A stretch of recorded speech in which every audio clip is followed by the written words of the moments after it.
Fala pessoal, vamos começar agora mais um podcast da SCS e hoje estou novamente na companhia do meu amigo e sócio, professor André Santa Cruz. Nós dois temos a honra de receber um professor fenômeno na internet, além de professor magistrado, aqui, juiz do TJDFT, cara incrível, um amiguíssimo nosso. Jailton, seja muito bem-vindo, obrigado por ter aceitado o nosso convite. O papo vai ser maravilhoso. E eu que agradeço, Ronan. Muito obrigado pelo convite. André Santa Cruz, para mim é uma alegria estar aqui com vocês. Vocês que são meus amigos aí. E falar sobre tudo que nós vamos falar hoje, sobre esses temas que para mim são fundamentais na companhia de vocês. Para mim, assim, é uma honra, uma alegria muito grande. Obrigado, Ronan. Obrigado, André. Maravilha. A gente que agradece, Jair. Eu e o Ronan somos seus fãs, assim, de carteirinha mesmo, né? Admira muito tudo em você, né? A sua ética de trabalho, o seu comprometimento, a sua inteligência, a sua didática como professor. Isso é algo assim que é uma unanimidade, e essa é uma unanimidade que não é burra. Até também, além de tudo isso, a forma como você entendeu a necessidade hoje para qualquer pessoa, qualquer profissional se posicionar bem na internet, e você é um case de sucesso nisso aí. Obrigado. Mas eu acho que é isso, é muito sincero. E na verdade, André, isso aí, vocês têm uma grande parcela aí de crédito nisso, né? Porque vocês foram as duas pessoas que mais, acho que me incentivaram a me comunicar mais com, digamos assim, o grande público, né? Exato. Porque até então eu estava me comunicando com um público muito específico de concurso público, né? E vocês foram as duas pessoas que mais me incentivaram. Jailton, as pessoas precisam te conhecer, os advogados precisam te conhecer, você se comunica bem com eles. Então, eu já fica aqui o meu agradecimento a vocês dois. É um orgulho pra gente, cara. Mas antes de a gente chegar nessa atual etapa, né, da sua vida, em que você tem se destacado muito aí como um professor que sabe se comunicar utilizando as novas ferramentas, né? Conta um pouco pra gente da sua história, né? Você é baiano, né? Você é músico, acho que é muito legal também, você é um músico de primeira, né? O Jailton é músico de verdade mesmo. E teve uma história assim no direito antes de se tornar juiz, né, e tal. Conta pra gente um pouco da sua história. O pessoal gosta muito de conhecer isso, porque acho que isso conecta mais, né? Rapaz, é o seguinte, na verdade eu nasci no interior do Paraná, mas fui morar em Barreiras, no interior da Bahia, com 1 ano de idade. Então você é baiano radicado. É radicado. Então eu me considero baiano. Eu até comento com a minha esposa que... Vou fazer só uma pausa assim. Perfeito técnico. Tô vendo que você tá Eu tô vendo sem microfone aí, deve ser sem fio. Ué, mas você não tinha verificado antes? Peraí, Pois pegou, porque o áudio tá bom do André ali, mas eu vi que tem uma falhadinha que tava pegando pelo áudio do André. Não precisa começar de novo, não? Não, deu pra pegar. Você falou um pouquinho, mas deu pra pegar, só que ficou um pouquinho baixo, entendeu? Tá. Agora você... Se quiser começar de novo, não tem problema não. Não, a gente volta de Volta da pergunta. Eu fiz a abertura. Não, mas pegou Mas aqui. pegou. Tá. Ficou meio baixinho, mas eu dei uma compensada aqui. Quer voltar tudo? Volta você falando assim, na verdade, eu sou do Paraná. Pronto. Então. Rapaz, você falou rapaz. O moço. Moço. Cala a boca, Jailton. Então vamos lá. Pode ir. Rapaz, na verdade, eu nasci no Paraná. Fui morar na Bahia com 1 ano de idade, na cidade chamada Barreiras, interior. É baiano radicado. Baiano radicado. E eu até brinco com minha esposa que eu sou tão baiano que o meu swing é fenomenal. Eu tenho swing que poucas pessoas têm também. Talvez Xande, né? Do Harmonia do Samba tenha. Mas, e aí, cara, em Barreiras, eu me criei em Barreiras, minhas raízes estão lá, meus amigos, tudo. Acho que a minha essência está em Barreiras. E aos 15 anos de idade, eu resolvi tocar teclado. Eu gostava muito de futebol, quebrei o tornozelo, minha irmã fazia aula de piano clássico, e eu com o pé engessado, com a perna toda engessada, eu não tinha nada não tinha o que fazer em casa, peguei um teclado que ela tinha e ela me ensinou os primeiros acordes. E aí, a partir desses primeiros acordes, eu comecei a desenvolver, eu sou autodidata e fui aprendendo, fui entendendo a construção dos acordes e fui desenvolvendo. E aí eu entrei para algumas bandas, comecei a tocar com os amigos, montamos várias bandas lá e seu sonho era? Meu sonho era ser tecladista do El Chan. Meu sonho... Isso é verdade, isso não é história da internet, não. Isso é verdade. Você já me falou várias vezes, verdade. é verdade. Meu sonho era ser tecladista do El Chan. Fui morar em Salvador, inclusive, para tentar a carreira artística como tecladista de bandas. Conheci estúdios para entender como é que funcionava, só que eu dei azar de quando eu cheguei em Salvador, estourou uma greve da polícia militar na Bahia. Então, assim, a polícia militar entrou em greve e aí a criminalidade começou a crescer cada vez mais, estava muito perigoso.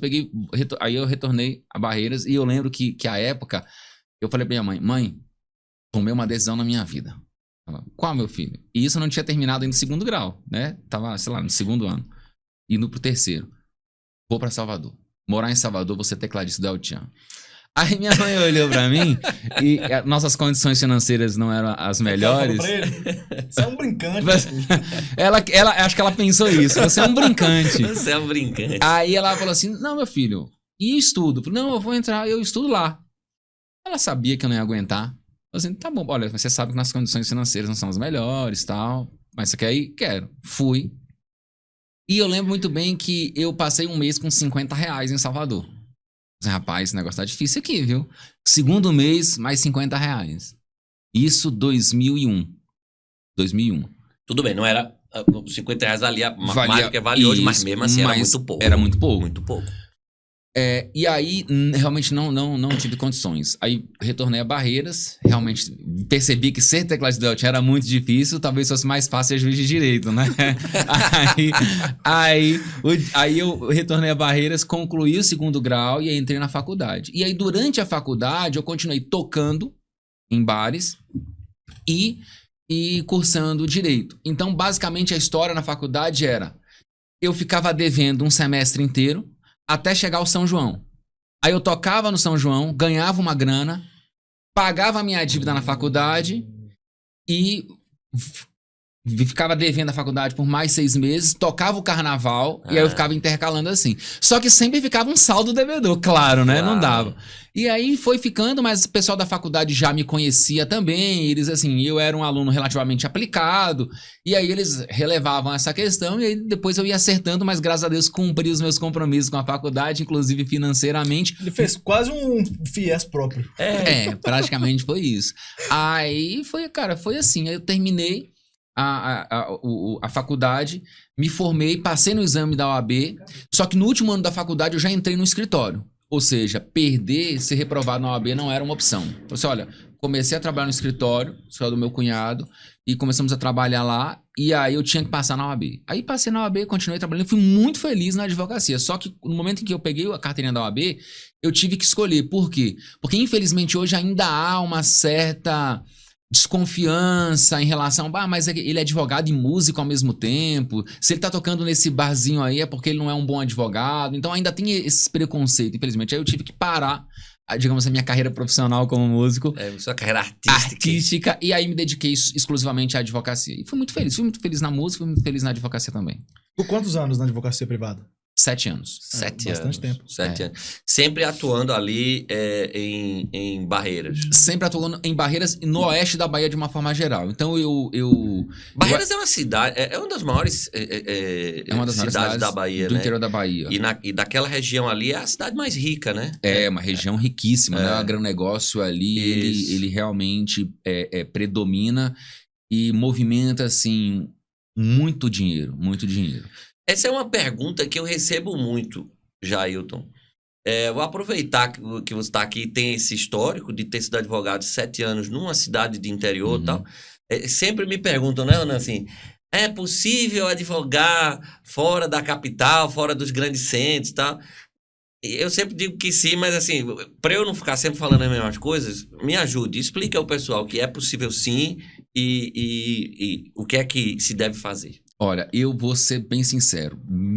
A minha opinião.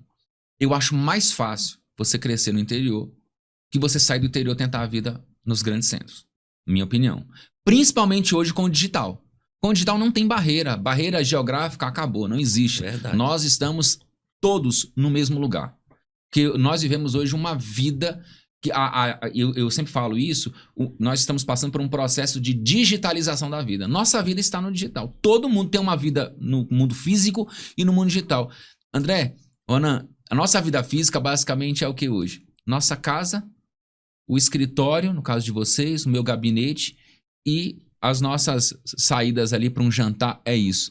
Mas grande parte dela, a maior parte dela, aliás, está no digital. Muitas vezes a gente passa mais tempo no digital do que propriamente com a nossa família ali em casa realmente conversando ou com um colega de trabalho conversando. Ou você está no digital. Então acabou. Hoje eu faria isso. Apostaria, não sairia. E se for sair para um grande centro, após ter essas conexões com outros escritórios, com outros profissionais que justifiquem aí essas conexões a minha mudança, por exemplo. Eu faria isso. É isso. Jailton, em 7 anos ali na advocacia, acho que deu tempo de acertar e errar muito, né? Então, 7 anos é muito chão. Hoje, com a experiência que você tem, caso voltasse no tempo aí e quisesse continuar na advocacia, não quisesse ingressar no serviço público, quais erros você tentaria não cometer? Olha, foram muitos erros. Eu acho assim que um dos principais é o advogado se isolar. O advogado hoje não consegue prospectar e é muito difícil prosperar sozinho. Então é importante você ter muitas conexões. Eu acho que hoje a nossa vida é uma vida de conexão com as pessoas, com outros profissionais ou com o público de uma forma geral. Então, e eu acho que talvez eu tenha pecado um pouco nisso.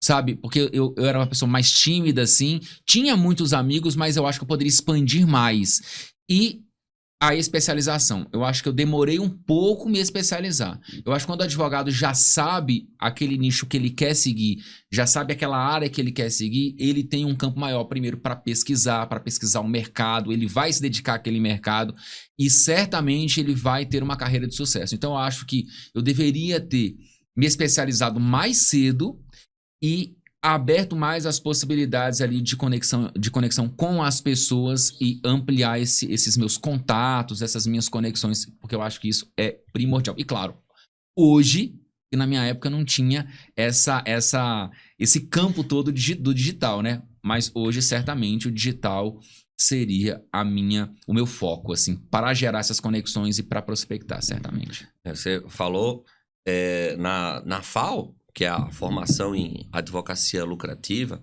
produto da SCS, há aulas, eu acho que um módulo dedicado a ensinar como montar um escritório digital, né? Como ter uma atuação sem um estabelecimento físico, né? Isso é muito importante. Jailton, como é que foi, então, depois a transição para a carreira pública, né? Foi vocação? Você se acha uma pessoa assim vocacionada para a magistratura? Foi aquela busca? Ou foi simplesmente porque é um concurso que paga bem e tal? Você foi? Como é a tua história de transição para o serviço público? Vocação. Durante a faculdade eu já tinha o sonho da magistratura. Tive alguns professores magistrados que me inspiraram. Só que quando eu entrei na advocacia, eu me apaixonei pela advocacia. E aí eu falava assim pra minha mãe, falava assim, mas e o concurso? Não vai estudar para o concurso? Sempre que ser juiz? Assim, sinceramente, eu acho que não. O céu é o limite para a advocacia. E no serviço público você tem um teto, na magistratura você tem muitas restrições. Sim. Então isso você tem que colocar na balança. E aí eu pensei muito sobre isso, fui muito feliz na advocacia. Advoguei, por exemplo, para banco, advoguei para sindicato, tinha os meus clientes dentro daquela advocacia, digamos assim, mais artesanal também, que eram clientes, digamos assim, não vou falar especiais, mas dentro de uma área muito específica. Então eu tinha aquela atuação mais de alfaiataria, digamos assim, né? E fui muito feliz. Mas já chegou um momento da minha vida que a vocação falou mais alto. E aí eu falei assim, olha, eu vou agora diminuir um pouco da minha atuação como advogado para estudar para magistratura. Eu estava muito bem na advocacia. A advocacia me deu assim muitas coisas, inclusive de patrimônio também. Pude ajudar muito a minha mãe, garantir ali a aposentadoria para ela, tudo graças à advocacia. Mas realmente era um sonho e eu precisava viver isso. E aí eu realmente fui estudar, fui me dedicar, e aí fiz essa transição para a magistratura. Hoje eu me considero um magistrado muito realizado. Não posso falar o que vai ser de mim amanhã, mas hoje eu estou muito realizado porque eu consigo atuar como magistrado e como professor. Acho que ser magistrado me torna um professor melhor e ser professor me torna um magistrado melhor. Então hoje eu vivo esse momento, né? Mas não foi fácil a transição, porque assim, eu ainda sinto saudade, sabe? Eu sinto assim, poxa, era legal, eu era realmente feliz e hoje também, claro, sou muito feliz, mas não foi aquela coisa assim, eu fui advogar só para ter a prática, para poder passar no concurso público que exige ali os anos de prática jurídica. Não, fui advogar porque eu queria advogar.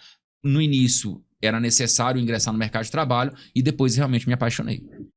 A docência deve ser uma vocação também, né? Porque você é um excelente professor, né? Obrigado, e aqui não é porque estamos aqui na sua frente, não. Isso é uma opinião geral. Você tem uma didática, assim, fora do normal e tal.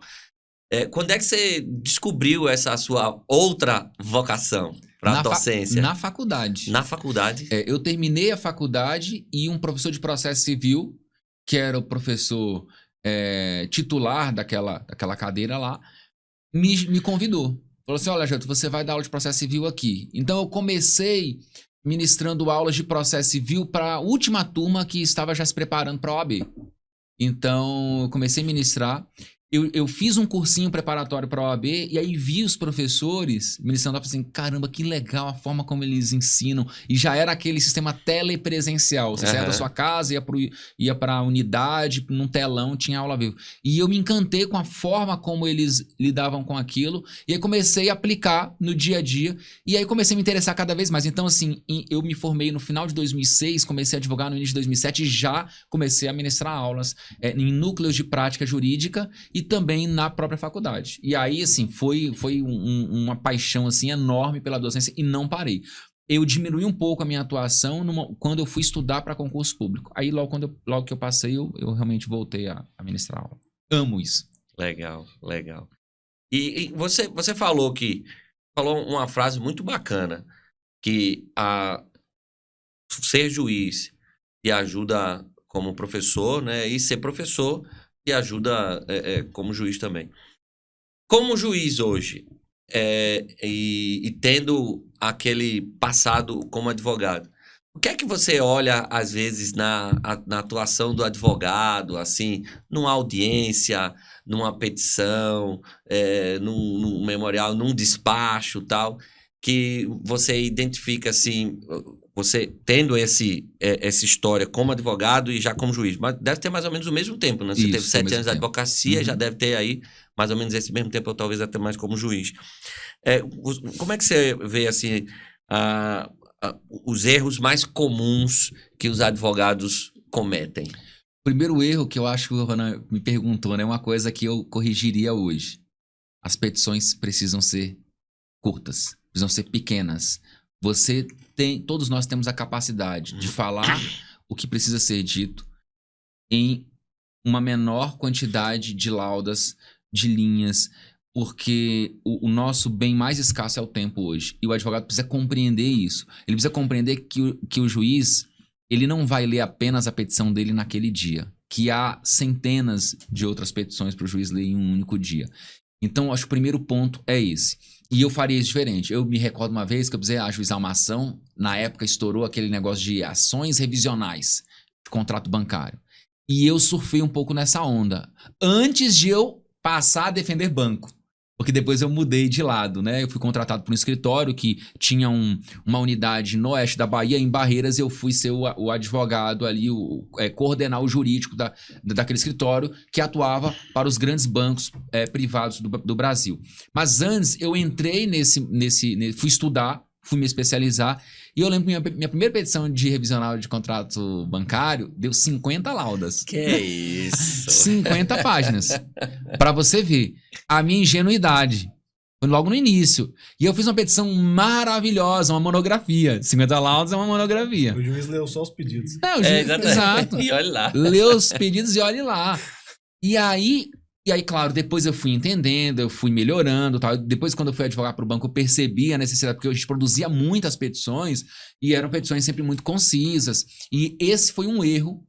Eu acho que hoje ainda é um erro. Nos meus cursos, eu sempre falo isso para os meus alunos. Olha, escrevam, não precisam escrever muito. Escrevam de forma concisa, resumida, de forma clara, objetiva. Eliminem o juridiquês, expressões estrangeiras. Não, isso não existe.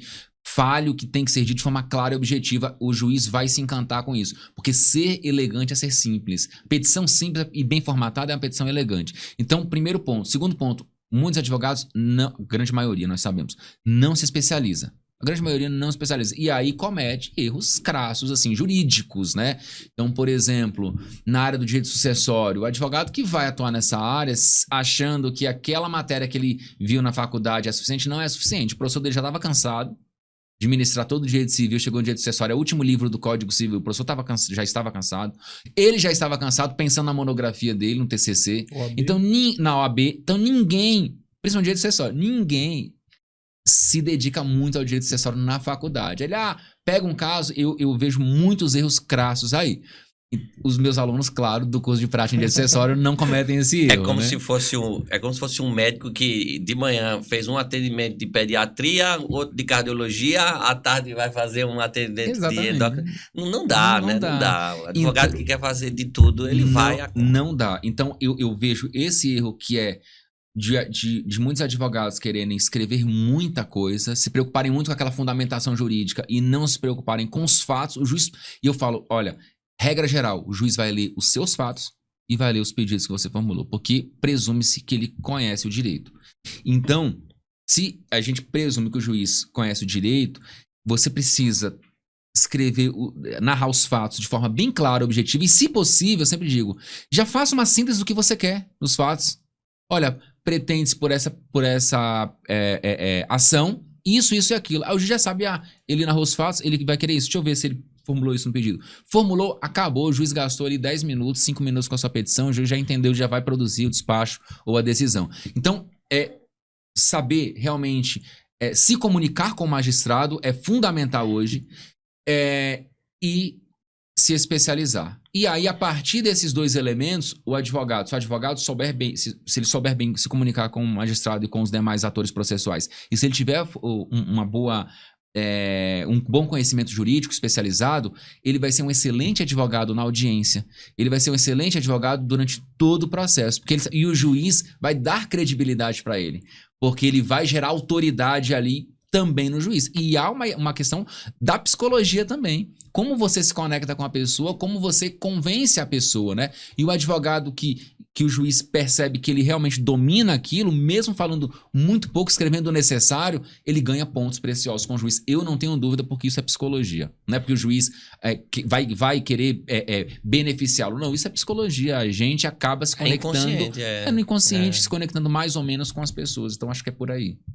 Ô, Jailton, você é um cara muito calmo, muito polido, gentil. Obrigado, seu Renan. E aprendo muito com você essa parte, inclusive. Eu tenho visto, acho que isso a internet influencia também, muito essa ideia do advogado muito combativo. A área criminal tem muito disso. O advogado que debate com o juiz, debate com o promotor, debate com a parte contrária. Você acompanha muito isso na sua atuação como magistrado e você acha que isso é prejudicial também?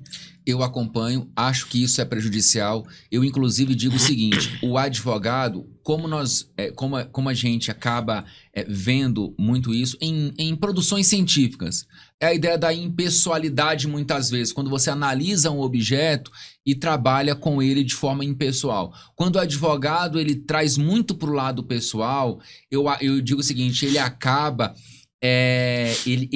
contaminando seus argumentos. Então, vou dar um exemplo. Muitas vezes o advogado, em uma certa petição, ele vai e começa a querer minimizar a parte contrária, rebaixar aquela parte contrária. Por exemplo, ações de família. Não interessa o motivo do término do relacionamento. O juiz não quer saber. Porque ele abandonou para ficar com outra pessoa, ou ela abandonou lá para... Não interessa. as partes, o autor casou, a autora casou com o réu na data tal, regime tal. Não pretende mais manter o casamento. Acabou. Então, o fato é esse. Então, muitas vezes, os advogados eles entram em situações fáticas que são totalmente irrelevantes. E essa ideia de querer ser muito combativo, assim, acaba muitas vezes contaminando os próprios argumentos. Porque ele acaba sendo deselegante com o outro advogado, com a parte contrária. E grosseria, falta de educação... não é você ser combativo, isso não é. Você consegue ser técnico de forma impessoal, apresenta para o juiz os fatos e como o ordenamento jurídico vai proteger aqueles fatos, sem você trazer para o lado pessoal. Eu acho isso importante. E vou dar um exemplo. Os meus alunos conhecem essa história, que é a seguinte. Uma vez, eu advogava por uma pessoa que tinha muitos imóveis em Barreiras, né? E ela alugava um desses imóveis por uma empresa que trabalhava na área de alimentos. Então vendia arroz, feijão, milho, vendia esses alimentos. E ela não queria mais renovar o contrato de locação. Ok. E falou para a pessoa, para o locatário, que não iria mais renovar o contrato de locação. O locatário perdeu o prazo da ação renovatória. E aí se viu nesse cenário. Caramba, vou ter que desocupar esse imóvel. E aí contratou um advogado, o advogado ajuizou uma ação, ele não podia mais ajuizar a ação renovatória, ajuizou uma ação, André. Uma ação de obrigação de não fazer com pedido de tutela provisória. Foi a ação que ele entendeu ali que poderia resolver o problema do cliente dele. Qual era o objetivo? Ele queria que o juiz desse uma decisão, depois, final, dizendo o seguinte, olha... A locadora não pode atuar no mesmo ramo do locatário, porque ele já criou ali, já tem a clientela dele, tudo aquilo que a gente conhece do direito empresarial. Beleza. E o juiz deu uma liminar para manter o contrato de locação vigente enquanto não sobreviesse uma sentença de mérito. E ela não poderia, então, teria que ser mantido aquele aluguel. Perfeito. Ela trouxe a questão para o escritório. Os meus colegas, isso é um absurdo, vamos agravar, vamos pra cima. E eu sempre fui mais assim calmo, né, nesse ponto. E aí eu falei assim, não, calma, vamos estudar aqui. E aí eu fui, num primeiro momento, o voto vencido no escritório. A gente não precisa agravar dessa decisão. Eu falava assim, a gente não precisa agravar a decisão, eu tenho a solução. Não, vamos agravar. A gente não interessa, vamos agravar. Então tá bom. Agravaram, o agravo não foi provido. E a liminar foi mantida. E qual foi a solução? A solução foi simples. Uma peça de uma lauda. Que a peça era a seguinte. Olha, perguntei para a cliente. Mas a senhora quer explorar esse ramo? Ela falou assim, não, meu ramo é totalmente diferente. Não tem nada a ver com o ramo dele. Não quero explorar esse ramo. Tá certo. Então o que nós vamos fazer? Peguei a petição inicial, valor da causa. R$1.000. Joia colocou. Não vou impugnar o valor da causa. Nós vamos reconhecer a procedência do pedido. Então a peça foi uma lauda. Falando assim, olha, o autor tem razão. Ela não pode explorar o mesmo ramo empresarial dele. Então ela reconhece a procedência do pedido, porque ela não pode explorar a mesma atividade profissional. Estou pagando as despesas processuais, honorários vou pagar 20% sobre R$1.000, R$200 de honorários.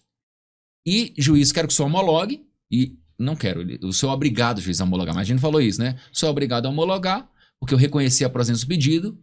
E venho requerer um prazo, então, que o senhor conceda um prazo de 15 dias para ele desocupar o imóvel. O processo acabou com uma página. Agora, um imóvel... Sem um custo elevado.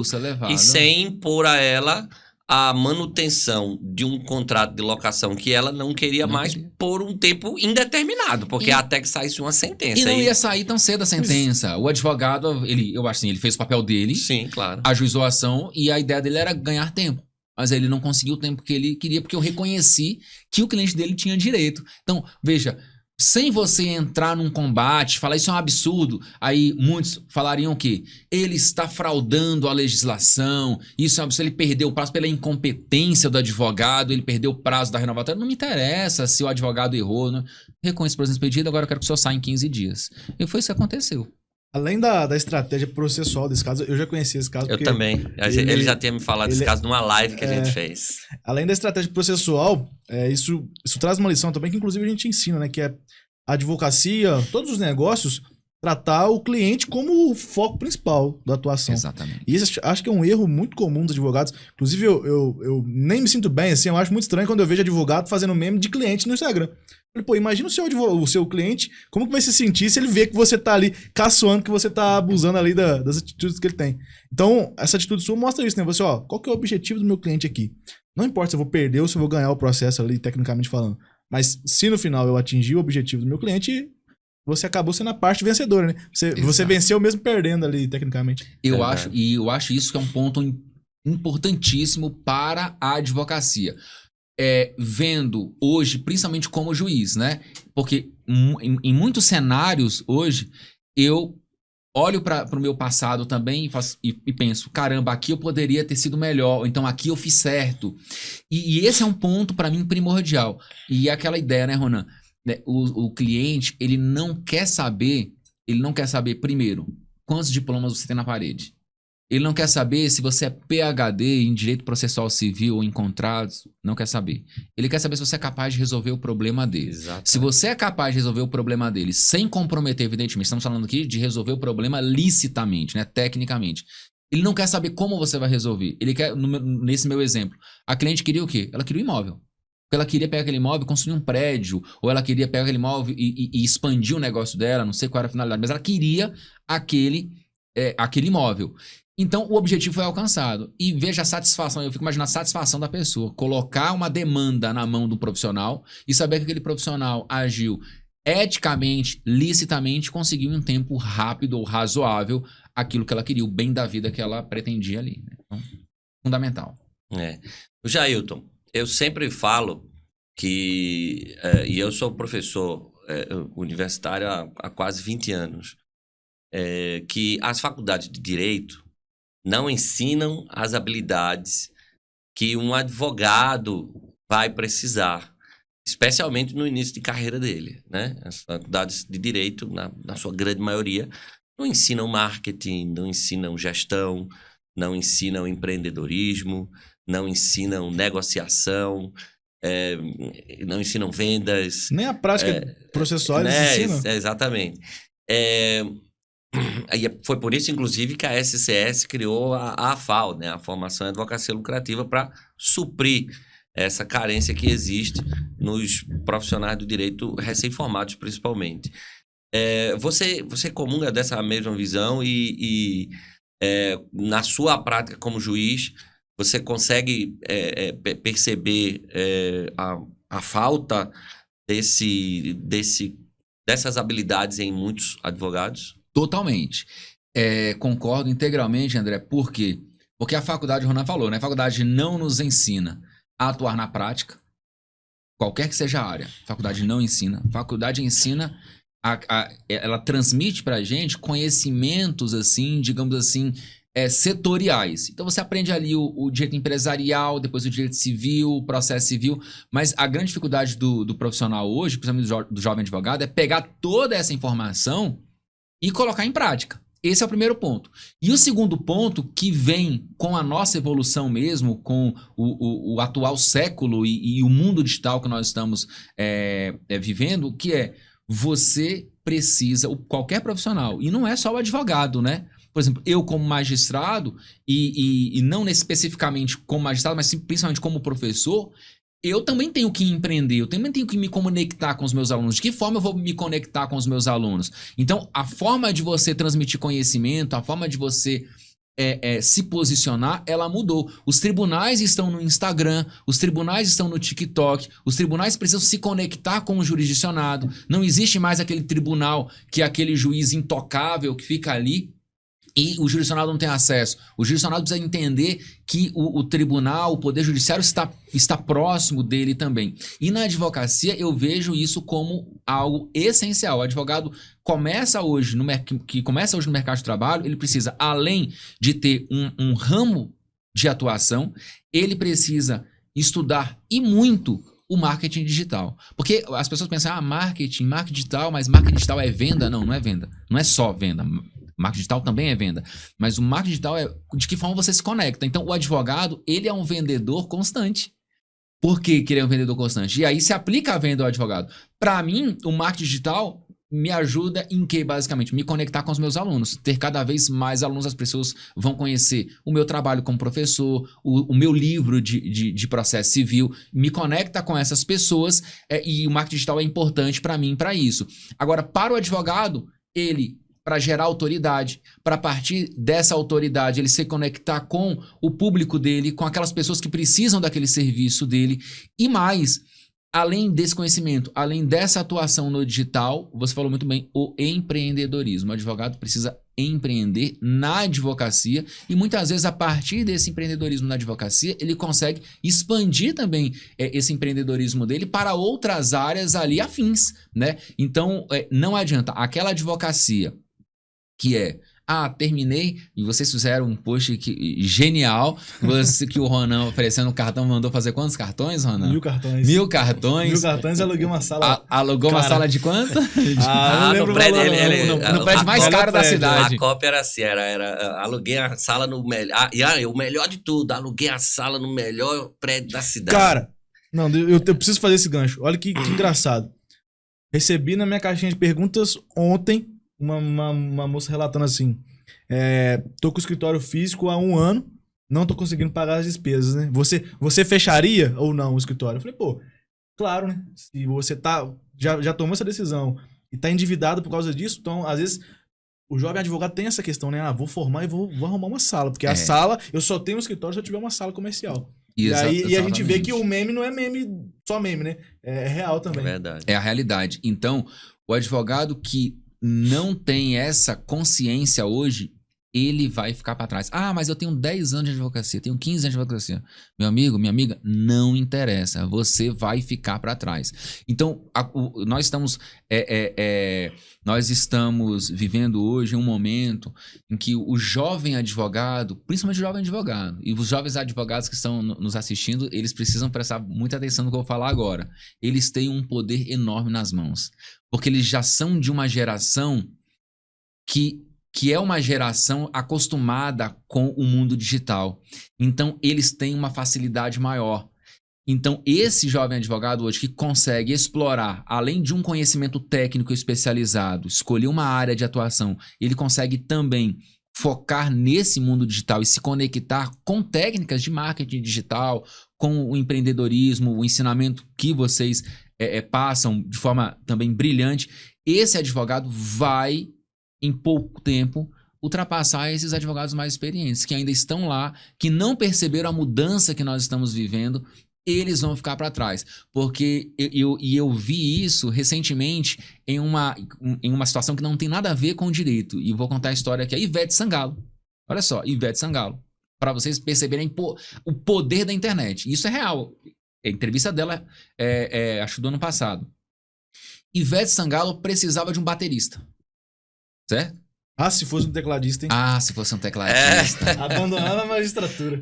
Rapaz. Ela precisava de um baterista. E como ela achou um baterista? Ela ficou impressionada com alguns vídeos de um baterista carioca que tocava em bandas evangélicas da igreja. E ele é um fenômeno, ele é um excelente baterista. E eu acompanho muito música, tal sobre música, e vi isso. E acompanho ele também. E aí a Ivete Sangalo falou assim, olha, eu precisava de um baterista. E viu o cara no Instagram. E ela conhece, ela é uma excelente baterista também. Ela viu que o cara realmente é muito bom baterista.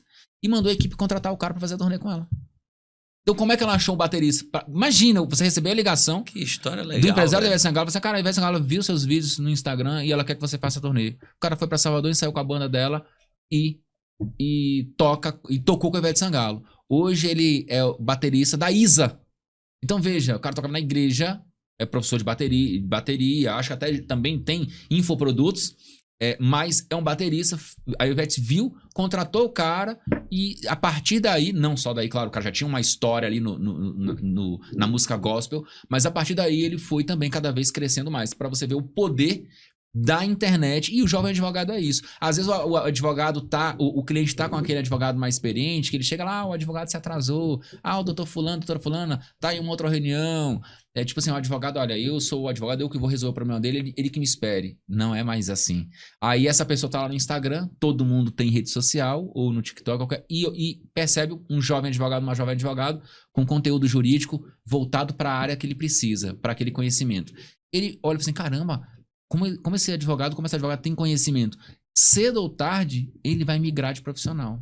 Ele vai sair daquele profissional para pegar o que tá no digital. Porque tá todo dia falando para ele, gerando autoridade. Eu não tenho dúvida que esse jovem advogado tem esse poder nas mãos e ele precisa explorar isso cada vez mais. Ou seja, essa geração mais jovem, por ser uma geração já criada nesse ambiente, tem uma vantagem competitiva importante em relação a uma geração anterior que não foi criada nesse ambiente e, portanto, às vezes tem uma dificuldade maior de fazer essa transição, né? Mas por falar nessa transição, como é que foi a sua transição para esse mundo digital? Você é hoje um professor muito mais conhecido, um autor muito mais conhecido, porque você conseguiu entender essa forma de comunicação por meio das redes sociais. Como é que foi isso? Inclusive, talvez é até mais provável que sei lá, os jovens advogados hoje conheçam mais o Jailton, que é um professor mais recente, do que um doutrinador clássico. Isso aí eu não tenho dúvida. A internet realmente é um poder incrível. Ela permite, não tem barreiras físicas, então ela permite você atingir um número muito grande de pessoas. E nós, profissionais do direito, moramos, e aí é uma opinião minha, tá? Eu penso, nós moramos em um país maravilhoso. O Brasil, para mim, é um dos melhores países para você trabalhar, para você empreender. Por quê? Porque é um país gigante.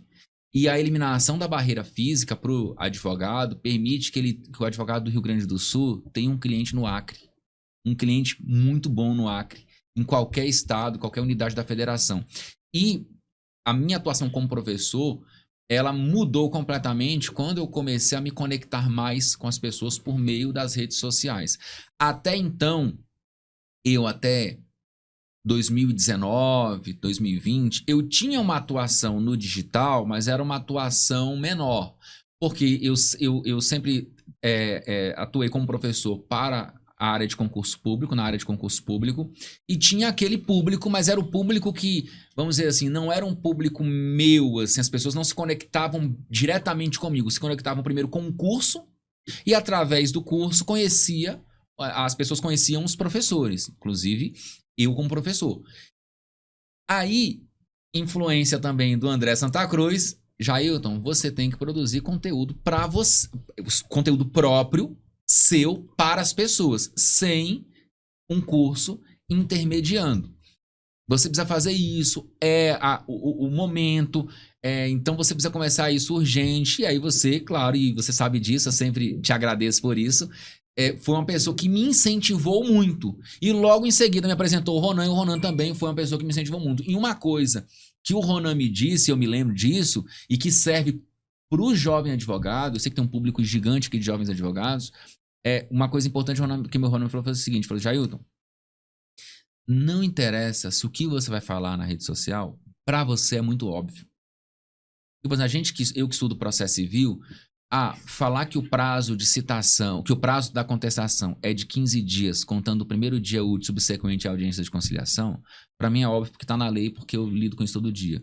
Mas muitas vezes, a partir disso, você constrói um conteúdo jurídico que para um advogado é um detalhe que para aquele advogado é muito importante. Então, você falou isso para mim e eu sempre falo isso para os meus alunos. Quando os meus alunos perguntam assim, professor, como é que eu posso explorar as minhas redes sociais? Eu falo assim, eu falo, você quer explorar para quê? Não, eu quero explorar, sei lá, para prospectar, para ter mais clientes e tal. Então, fale com o seu público.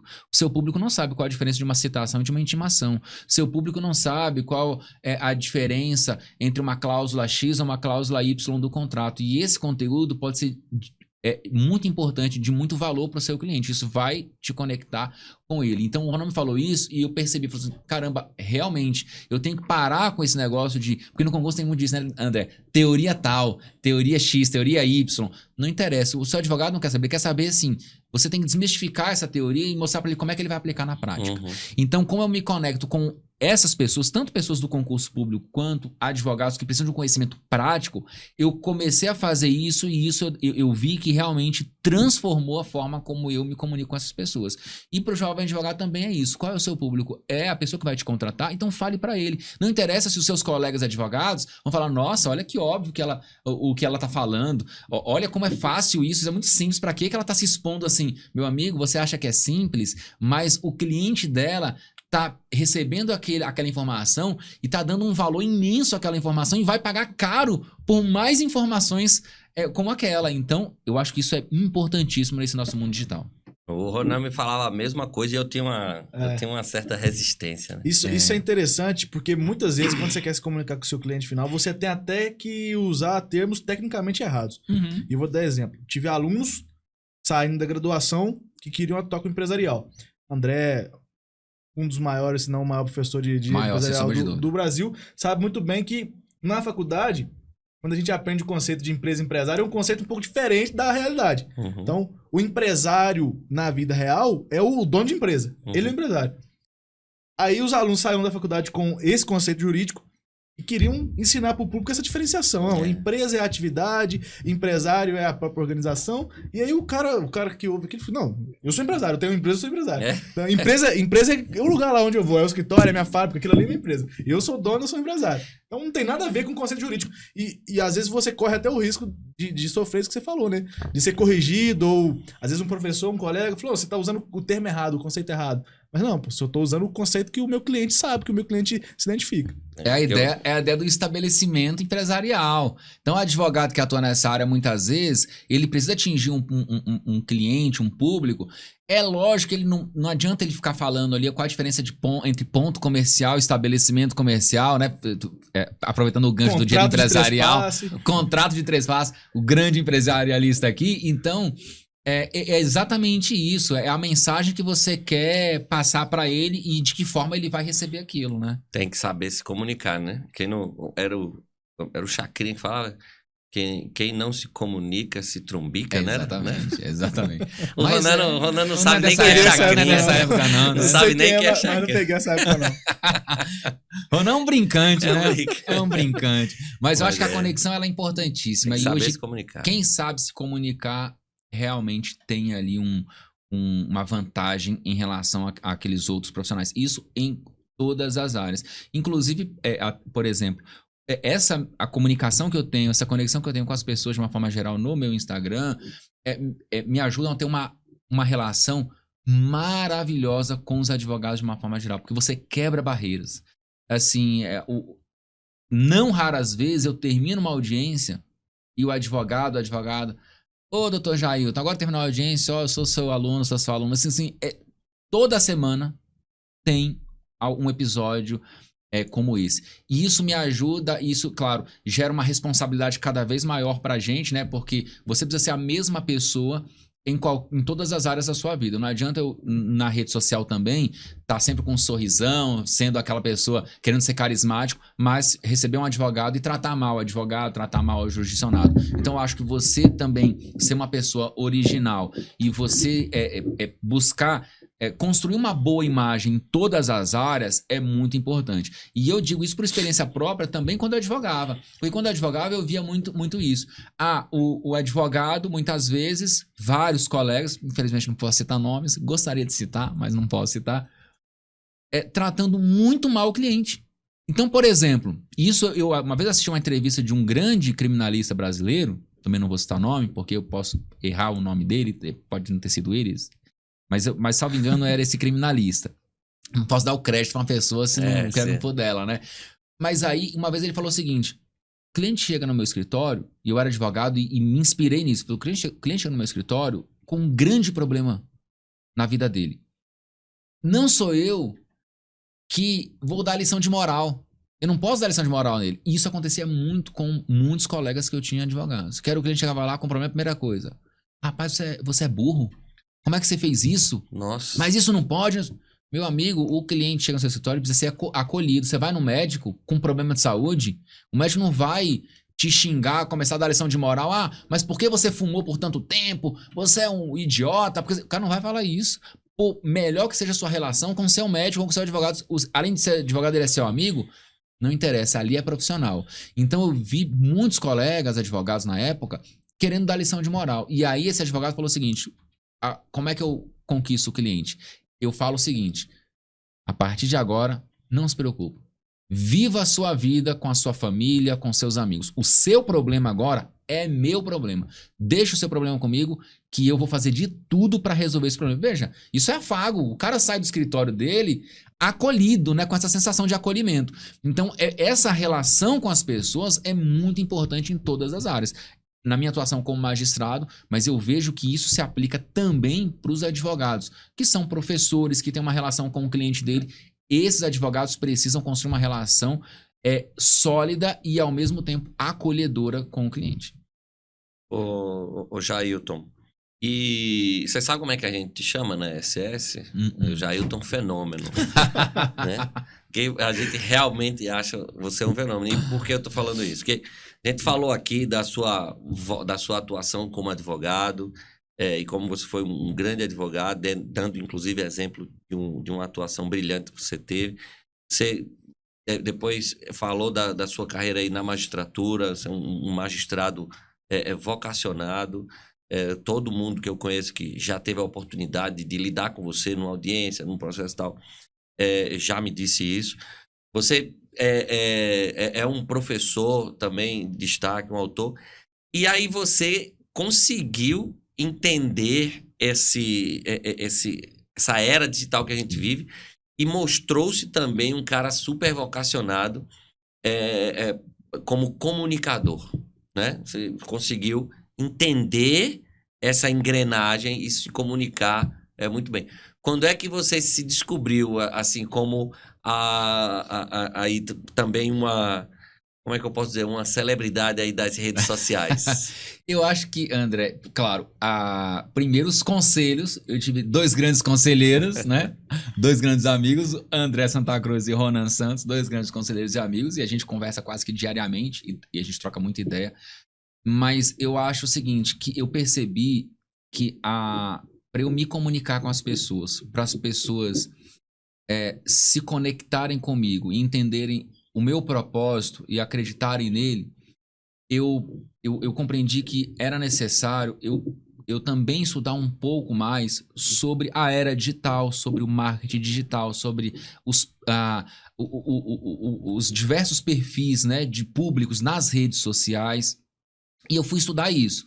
Então, fui estudar, por exemplo, assim, copy, fui estudar storytelling, todos esses termos do marketing digital, fui estudar para eu entender de que forma eu consigo aplicar isso no dia a dia e não apenas nas redes sociais, mas também nas minhas decisões, nas minhas audiências, porque muitas vezes em uma audiência eu preciso utilizar gatilhos mentais, por exemplo, para as partes entenderem alguma situação, para o advogado entender, por exemplo, o risco de um acordo, de não se fazer um acordo. Então, tudo isso me ajudou na minha atuação como magistrado e também na minha atuação como professor. Então, eu fui estudar, perceber a importância do marketing digital para que as pessoas pudessem conhecer cada vez mais o meu trabalho como professor e realmente fui estudar isso. Então, pegar diversas inspirações, né? Porque hoje a rede social permite isso. E vários alunos, por exemplo, que eu tenho, entram nos cursos, no Prática em Direito Sucessório, Escola Prática de Processo Civil, Prática nas Zonas de Família, e a partir do curso, elas percebem a importância do marketing digital. Então, os meus alunos, hoje, que têm um maior sucesso na profissão, são alunos que, a partir do meu curso, e a partir, por exemplo, de uma aula do Ronan no curso, falando sobre a atuação nas redes sociais, ele começa a entender essa ideia de se comunicar cada vez mais com o público dele, pega essas técnicas, inclusive técnicas que são ministradas na aula. Então, por exemplo, para transmitir um conteúdo, muitas vezes você utiliza alguma técnica de marketing digital também. E ele começa a aplicar isso e eu recentemente, semana passada, recebi tem até o print, vou mostrar para vocês, recebi uma mensagem de uma aluna do meu curso de prática em direito sucessório, falando assim, já recebi várias mensagens assim, vários casos de sucesso de alunos, mas essa me chamou a atenção. Professor, acabei de fechar um contrato para atuar em um inventário, porque ela está cada vez mais forte nas redes sociais, mostrando o conteúdo dela para o público dela. Acabei de fechar um contrato de R$800 mil de honorários advocatícios. Já depositaram na minha conta R$500 mil. Ou seja, ela pagou R$1.000 em um curso. Hoje ela está faturando R$800 mil em um inventário. Ah, foi só o curso? Não. A gente não faz milagre. Mas que bom que a partir do curso foi possível inspirar essas pessoas e mostrar para elas que é possível realmente você se especializar em uma área e ter uma atuação também nas redes sociais para cada vez crescer mais, né? Então, assim, eu fico emocionado quando eu recebo uma mensagem dessa, porque você vê que realmente você está sendo um instrumento de transformação. E o marketing digital te ajuda a ser esse instrumento em qualquer área. Não estou falando em vendas. Para o advogado, claro que vai funcionar para venda, porque ele vai vender o serviço, né, que ele vai oferecer. Mas para o professor, ele mostra um conteúdo de valor para as pessoas e as pessoas vão poder fazer o que elas quiserem com aquele conteúdo. Então, no caso desses alunos, eles pegam esse conteúdo e aplicam na prática e eles estão aí faturando ali os 6 dígitos tranquilamente. Ou seja, o que você está dizendo é que os seus alunos de sucesso são aqueles que conseguem combinar o conhecimento técnico que adquirem nos seus excelentes cursos ou em outros cursos, pode ser no meu também. Claro, né? Exatamente. É aquele que consegue combinar o conhecimento técnico que adquire nos seus estudos, nos seus cursos, onde for, com o uso de todas essas ferramentas que o marketing digital hoje oferece, né? Perfeito. Só um conhecimento técnico não vai ser suficiente, assim como só o marketing também não vai ser conhecimento, porque se você não tiver na hora, você vai ter um supermarket, conseguir o cliente, mas não sabe o que fazer, aí não adianta também. Por exemplo, eu, assim, não é crítica, mas, por exemplo, quando eu vejo muitos, por exemplo, profissionais, assim, professores falando o seguinte, olha, fature R$20 mil por mês. Eles vendem isso. Fature R$20 mil por mês na advocacia. Aí eu olho, eu sou muito curioso também, vejo vários posts assim, eu falo assim, tá, deixa eu ver aqui. Aí o cara ensina, ou a pessoa ensina a como, sei lá, gerir um escritório. Eu falei, tá, o cara vai aprender a gerir o escritório. Mas como é que ele vai botar R$20 mil no bolso por mês? Que tipo de conhecimento? O que ele vai oferecer para o cliente? Então, veja, eu acho que é importante. Aprenda a faturar R$20 mil por mês no seu nicho de atuação com as técnicas que eu vou te ensinar aqui para você gerir melhor seu escritório. Aí, ok. E é isso que você falou. Você precisa ter esse tipo de conhecimento? Precisa saber? Precisa. Você precisa saber como organizar, como prospectar? Precisa. Só que você precisa saber que essas técnicas são essenciais, mas dentro de um conhecimento que você tem. Não adianta você ter todas essas ferramentas e ser o generalista. Porque aí você vai atuar, você vai conseguir clientes, você vai conseguir. Mas vai chegar um momento que você vai ser ultrapassado. Então, eu sempre digo o seguinte, filtrem isso e aprendam isso, mas sempre dentro de uma área de atuação. Então pode ser no direito empresarial, fazendo seus belíssimos cursos, pode ser dentro daquelas áreas que eu atuo, pode ser outra área, do direito criminal, mas faça essa combinação. E eu acho que essa é uma combinação perfeita. Eu costumo falar que a internet hoje é a maior ferramenta de democratização da advocacia e do direito. E para os dois lados. De um lado, ela permite, por exemplo, eu tenho alunos com menos de 1 ano de carteira da OAB que faturam aí, que ganham como autônomos mais de R$5 mil por mês. E isso, para quem vem do interior, é senso comum de que nos seus primeiros 5 anos de advocacia você não vai ganhar dinheiro nenhum. Então, democratiza porque possibilita o jovem advogado a crescer na carreira e também democratiza porque leva conhecimento jurídico para a população em geral. Então, um cara entra num artigo seu, ele entra na sua rede social, ele aprende alguma coisa, então ele começa ali a se informar melhor dos direitos que ele tem. Então, eu acho que não tem outra ferramenta melhor para democratizar o direito aí. Exatamente. E também essa ideia de esse advogado, ele ser um profissional cada vez mais conhecido. E a internet permite isso, né? O profissional cria ali um blog, uma página maravilhosa com textos diários sobre temas específicos, e aí a importância do marketing digital, né? Ele conhece a dor do público dele. Ele sabe quais são as necessidades daquele público dele. E dentro daquela, muitas vezes, começa na região onde ele trabalha, atua. Pode ser no interior, pode ser na capital. E a partir daquele conhecimento, e ele compreendendo bem as dores daquelas pessoas que precisam do serviço dele, ele começa a construir textos interessantes. E aí ele precisa saber sobre gatilhos mentais, precisa saber sobre copy, ele precisa saber sobre storytelling, precisa saber sobre conceitos do marketing digital e marketing jurídico, que vocês na SCS ensinam muito bem, e isso vai ajudar. Porque a pessoa vai na página, ela vai se identificar com aquilo e saber que ele mostrou uma dor daquela pessoa e que ele tem uma possível solução para aquele problema. É óbvio que, e acontece com a gente diariamente, qualquer coisa que você pesquisar hoje na internet, você vai ser direcionado para um site, aí tem conhecimento que o Ronan domina muito bem dessas ferramentas do Google, ferramentas do Instagram, do Facebook, do YouTube, que vão ajudar essas ferramentas, esse profissional, a se conectar com um número maior de pessoas e, claro, a aumentar ali a sua base de clientes, né? Perfeito. Jailton, você citou a atuação aí online, remota, né? E você, como magistrado, como tem visto a evolução do juízo 100% digital? Já está funcionando realmente? Um advogado, por exemplo, lá de Barreiras, consegue peticionar, fazer uma audiência, conduzir um processo inteiro aqui no Distrito Federal? Consegue.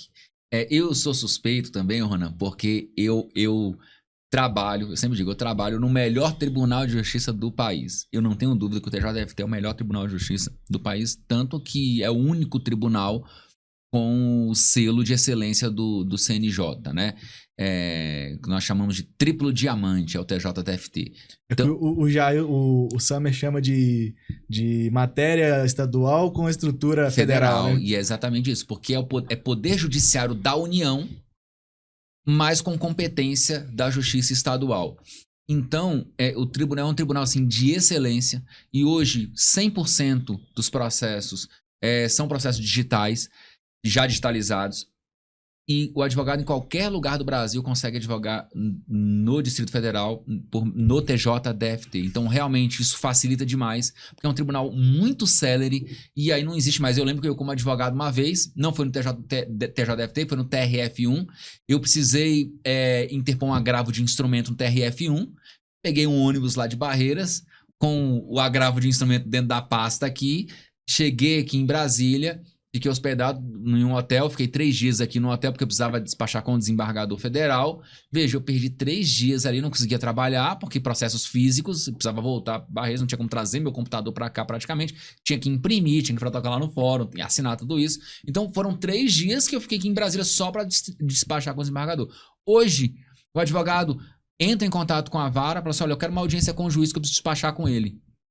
No meu caso, agora eu falo a minha realidade. A minha realidade é o seguinte, quem pauta a reunião não é o advogado, não sou eu. Então, se eu não estiver em audiência, a secretaria entra em contato comigo e fala assim, doutor, o advogado falando de tal, precisa despachar com o senhor.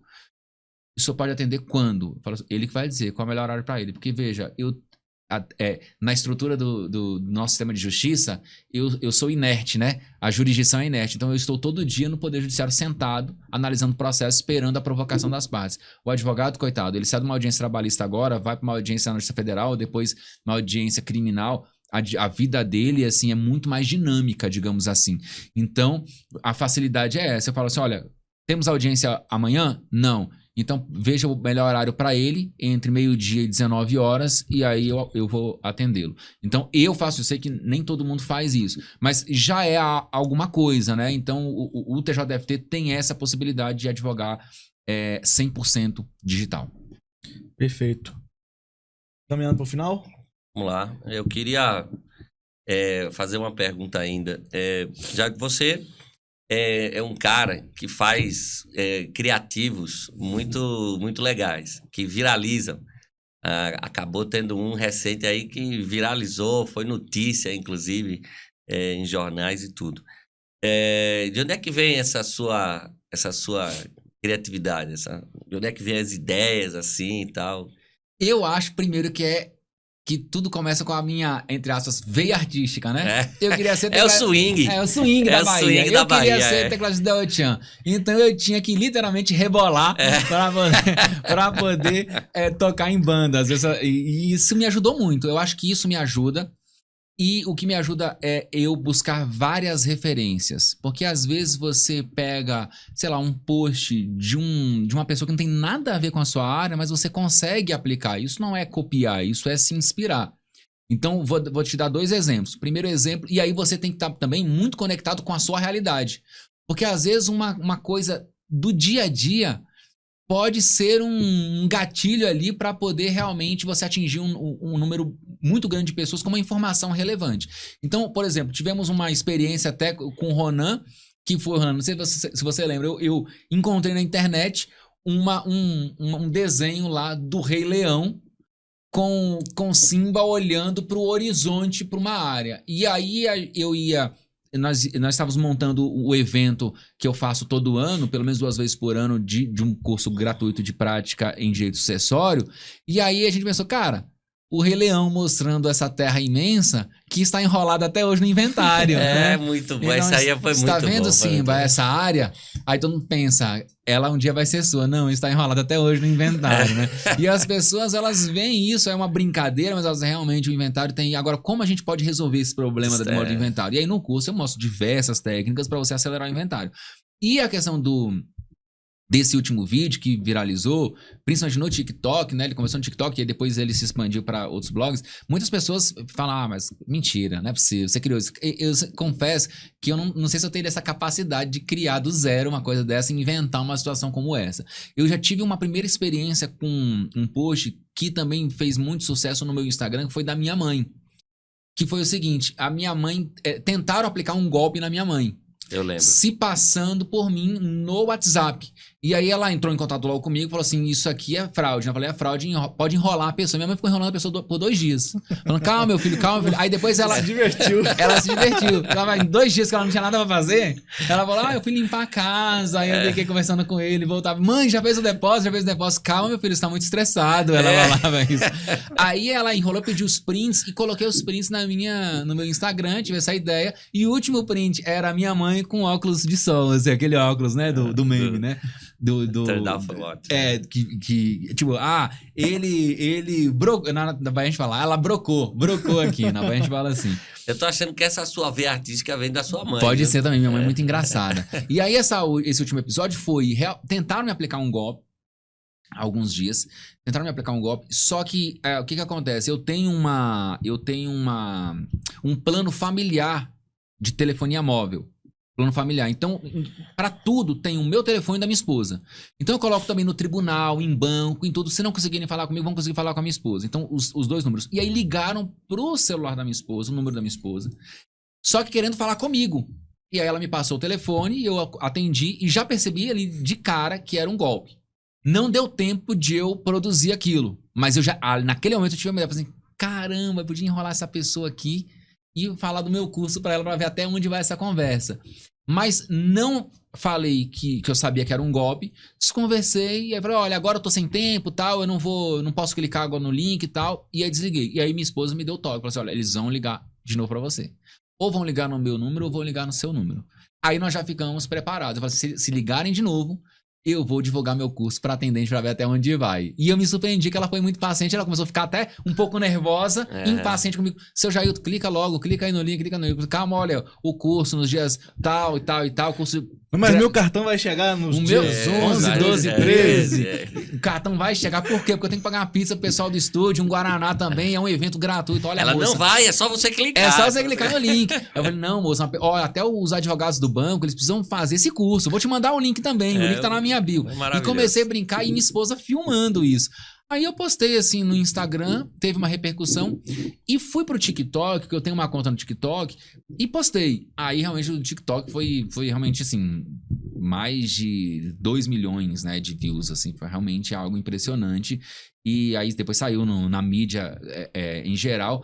E eu vi que as pessoas se conectaram. E foi importante por quê? Porque ao mesmo tempo você apresenta ou um conteúdo jurídico, ou no meu caso, eu mostrei e avisei as pessoas que eu vou ministrar esse curso. E também alertei sobre um golpe que é muito comum hoje. Eu, como magistrado, eu identifiquei logo o golpe porque eu lido com isso diariamente, analisando processos envolvendo fraudes bancárias. Mas muitas pessoas caem ainda nesse golpe, né? Então foi uma forma de divulgar também o curso e brincar com a pessoa e ao mesmo tempo alertar. Então, acho que vem daí, eu acho que você perceber essa realidade que você vive, que muitas coisas do seu dia a dia você pode transformar isso em uma forma também para você se conectar e mostrar um conteúdo. E também eu acho que é importante você ficar atento sempre a outros perfis, a outras pessoas, porque sempre você vai ter inspirações, né? Que é que você tá no TikTok já, você falou, né? Você entrou recentemente no TikTok. Dentre essas duas grandes redes sociais, né? Instagram e TikTok, o que é que você tem percebido aí de diferença? Existe uma forma...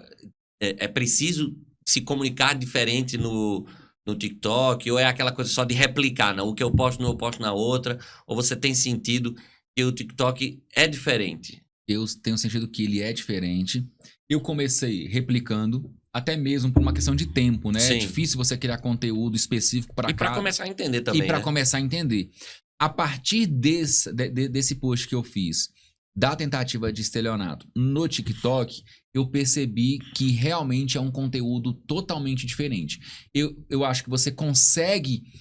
também por meio dessa rede social, mostrar um conteúdo para as pessoas, levar uma informação bacana para as pessoas, mas você precisa entender de que forma você vai chegar até essas pessoas. E, por exemplo, basicamente no meu Instagram é um vídeo curto e eu dando um recado para os meus alunos, para as pessoas que me acompanham, um conteúdo jurídico. No TikTok eu posso... mostrar esse mesmo conteúdo, só que eu tenho que compreender que a forma como esse conteúdo vai chegar tem que ser diferente. Eu acho assim, tudo é um teste, eu ainda estou testando, mas isso é uma coisa certa. A forma como você vai publicar no TikTok, você vai chegar nessas pessoas é totalmente diferente da forma como nós estamos acostumados no Instagram. Então é preciso ir treinando e testando. Tem que ser algo, acho que mais do dia a dia, ainda mais informal, porque eu acho que isso que vai gerar conexão, porque é um público mais jovem também. Então o público mais jovem, acho que ele não tem muita... Primeiro, esse público às vezes até ele não entende muito bem o que ele vai ter nessa rede social, porque por enquanto parece que é só dancinha, é só música, mas não é. É uma ferramenta importante também para você atingir um número muito grande de pessoas dentro daquele seu propósito, né? No meu caso, como professor, claro, e aí eu estou testando várias formas para chegar a essas pessoas. Mas, infelizmente, eu não vou fazer dancinha que não combina muito combina muito comigo. Mas será que não vai ter um tecladinho lá? Mas não, um tecladinho vai ter, certamente um tecladinho tá vai ter. Vai ter um tecladinho, vai ter muito a Jade e a Luna, as cachorrinhas lá, porque as pessoas gostam disso e eu acho que posso explorar isso. As pessoas vão se conectar comigo certamente. E aí aguardem aí as cenas dos próximos capítulos. Talvez tenha aí muito tecladinho e muito a Bila e a Luna e a Jade, que a Bila é a falecida, infelizmente, nos deixou. Vamos botar então o perfil do Jailton dos teclados. Pode ser um bom perfil, né? Já pensou? @juiz tecladista. Primeiro post é Moranguinho do Nordeste. Né? Exatamente. E o pessoal fala, o Laírton em seus teclados, o Jailton em seus teclados. Jailton em seus teclados, é isso mesmo. Jailton, pra gente encerrar muito bem nossa conversa, manda um recado olhando pra sua câmera ali, ó, é a da esquerda. Um conselho, alguma coisa aí que você daria para um jovem advogado ou para alguém que quer prosperar na carreira também?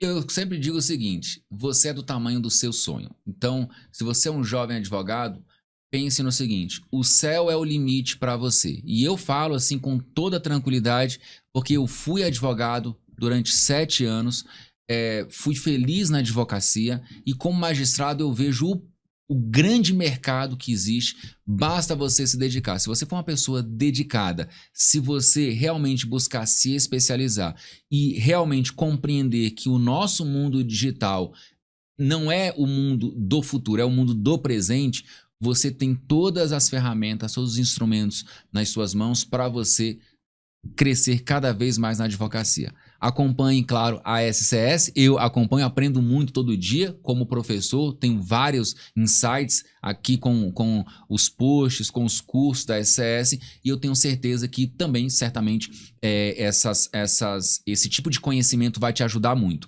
Então, seja uma pessoa disciplinada, estude, busque se especializar e utilize ao máximo esse mundo digital, as redes sociais, na sua atividade profissional. Profissionalize a sua rede social. Acho que é muito importante, né, Ronan? Profissionalizar a sua rede social, porque ela que vai fazer você se conectar com o seu público e certamente vai permitir que você consiga crescer cada vez mais na profissão. Muito bom. Para quem quiser conhecer a nossa formação, que é a FAO, vai ter um QR Code aqui na tela, caso você esteja assistindo aí pelo notebook ou pela televisão. Se for Spotify, vai ter também ali um link na descrição. Lá tem todos os professores, é a meta do curso. E eu sou suspeito de falar, mas o curso realmente tá muito bom. Meu amigo, qual a sua mensagem final aí também? A minha mensagem final é, primeiro, agradecer o Jailton por estar aqui. Foi uma honra e uma alegria pra gente. E eu vou dizer ao pessoal, inspirem-se, né? Exato.